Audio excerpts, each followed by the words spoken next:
Kita bahas politik dalam negeri sebentar, yang kita awali dengan quote dari Arnold J. Toynbee, seorang sejarawan dunia. Salah satu karyanya yang terkenal adalah mengupas tentang Mahatma Gandhi. Dia mengatakan, tidak ada peradaban maju di dunia yang dibentuk oleh mayoritas. Peradaban dan perubahan itu dibangun oleh minoritas kreatif. Ketika semua orang mengatakan tidak mungkin, minoritas kreatif berkata mungkin. Dan dia menunjukkan dengan ide, data, dan karya. Jadi, apa pesan untuk New Mind? Kita jangan munculkan tokoh menjelang pemilu, tetapi kita bangun banyak tokoh setiap harinya. Kita tidak memunculkan ide pada saat menjelang pemilu, tapi kita memunculkan ide setiap harinya.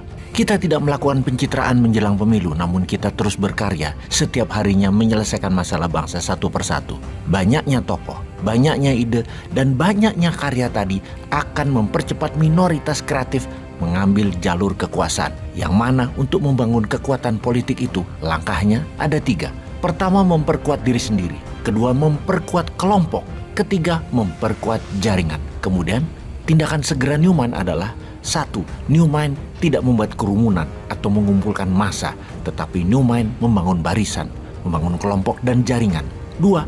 New Mind menggunakan teknologi dan media sosial yang merupakan salah satu kendaraan politik tercanggih saat ini untuk mengedukasi dan changing mindset. Untuk itu, New Mind Army, silahkan kalian memperbanyak reel, short, IG story, TikTok, dan lain sebagainya dari sosmed Bosman agar langkah pertama dalam membangun kekuatan tercapai.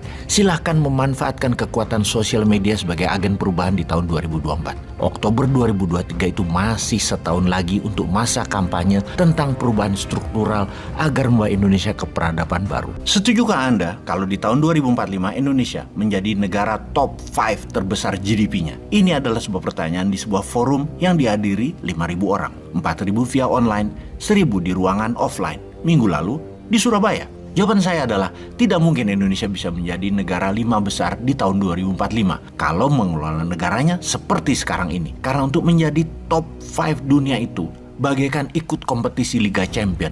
Maka di lapangan kita harus melihat siapa pelatihnya, siapa penyerangnya, siapa backnya, siapa gelandangnya, siapa kipernya, dan apa strateginya menghadapi lawan yang pakai formasi 4-3-2-1 yang otoriter, lawan formasi 4-4-2 yang kuat bertahan dan jago menyerang, atau formasi menyerang lawan kita 4-2-4. Untuk itu, semuanya mana dan apa strategi Indonesia? Pemainnya saat ini, ya kalau dilihat, maaf ngomong nih ya kayak Liga Tarkam, Liga Antar Kampung.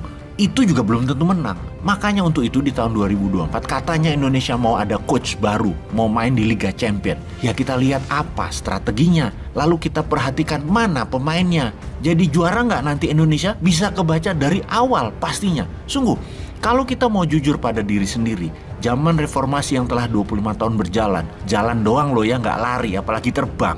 Ada 5 presiden sudah menjalani zaman reformasi. Masih belum maksimum hasil bernegaranya. Oke, ada baiknya Indonesia membandingkan dalam periode yang sama pejabat yang berkuasa antara tahun 2014 sampai tahun 2021 di negara lain. Di mana sama-sama kena masalah COVID, sama-sama kena efek perang di Ukraina, sama-sama kena efek naiknya harga BBM. Kita bandingkan dengan Narendra Modi, Perdana Menteri India, di mana ketika dia menjabat, GDP nasional India di tahun 2014 adalah sekitar 2 triliun dolar. Dan di tahun 2021 meningkat menjadi 3,2 triliun dolar. Tiongkok di bawah Xi Jinping di tahun 2013 GDP-nya sekitar 9 triliun dolar. Di tahun 2021 menjadi 18 triliun dolar. Indonesia di tahun 2014 kira-kira 900 billion dolar. Menjadi 1,1 triliun dolar di tahun 2021 atau hanya naik 20% dalam 8 tahun. Masih jauh ketinggalan dibanding pemimpin negara lain di waktu yang sama. Yang jadi pertanyaan, lihat saja skuad timnya. Orang nggak ada Messi-nya, nggak ada Ronaldo-nya, nggak ada De Gea-nya, kipernya, nggak ada Mourinho-nya. Bagaimana mau jadi juara dunia? Liga Champion aja nggak masuk. Kembali ke pertanyaan awal. Akankah Indonesia menjadi negara nomor 5 terbesar di dunia di tahun 2045? Maka kita harus berkaca pada posisi kekayaan GDP nasional negara top dunia saat ini. Jadi kalau melihat GDP tahun 2021 negara besar saat ini, pertama Amerika itu nilainya 23 triliun dolar. Tiongkok 18 triliun dolar, Jepang 5 triliun dolar, Jerman 4,5 triliun dolar, Inggris 3,7 triliun dolar, India 3,2 triliun dolar, Indonesia 1,1 triliun dolar. Masuk nomor 15 atau 16 dunia. Di mana di tahun 2045 Tiongkok itu nilainya kira-kira 80 triliun dolar GDP-nya, Amerika sekitar 60 triliun dolar, India 40 triliun dolar. Maka Indonesia paling top, naik jadi 5 triliun dolar. Masih di posisi saat ini juga, masih ranking 15 dunia. Walaupun naik memang dari 1,1 ke 5 triliun, naik bener 400% dalam 22 tahun. Tapi menjadi top 5 yang gak masuk. Indonesia harus tumbuh rata-rata 20% dalam 20 tahun ke depan, stabil. Baru Indonesia bisa jadi negara nomor 1 GDP-nya di tahun 2045 seperti maunya Newmind. Kalau top 5, Indonesia harus tumbuh double digit di atas 10% per tahun. Dan mulai kapan? Mulai tahun ini 2022. Dan Bosman dengan PD-nya menjawab selanjutnya setelah pertanyaan tidak mungkin Indonesia masuk top 5 di tahun 2045, yaitu beda kalau Newmind yang dapat mandat.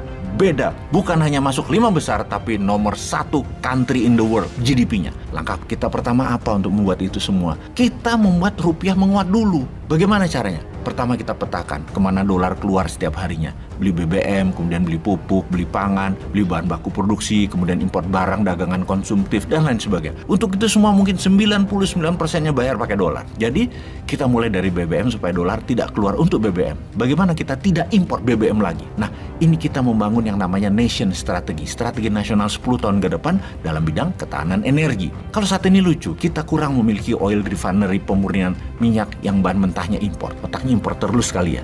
Hebatnya lagi, nggak dibangun kilang minyak yang kapasitasnya memadai. Hingga saat ini kita impor BBM jadi, bukan hanya crude yang kita impor. Kebijakan nasional bahwa Pertamina satu-satunya perusahaan yang boleh jual beli minyak diubah. Semua swasta nasional boleh. Negara tinggal memajaki saja.